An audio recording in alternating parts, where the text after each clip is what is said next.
Some people are surprised to learn that not every donation can be counted towards their tax deduction. So let's talk about non-deductible donations and how do you even handle these things? The IRS defines donations as something given without, now this is a fun word, reciprocity. I hope I said that one right. Now, if there is an exchange of goods or services for donation, then it's best to think of that not really as a donation, more so it's a purchase. In other words, buying Christmas poinsettias for your church, it doesn't count as a donation. Now, however, if the donor wants, this is where it gets a little crazy, they can still use it towards their taxes, but then they have to subtract the market value from what they receive from the total donated amount, then deduct the difference. It's kind of nuts and it requires a lot of math and it's all on them to do that. So buyer be warned. Now, fundraising tickets, those can't be written off either. So if a member purchases like a raffle ticket or a ticket to an event at your church, pretty popular things that we do, that can't go towards their deductions, even if they didn't win the raffle. Womp womp.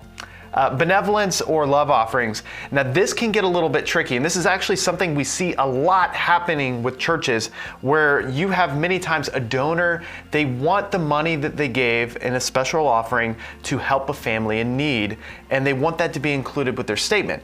But the church unfortunately did not record it because they simply just took that money straight out of the offering plate and then they gave it to that beneficiary.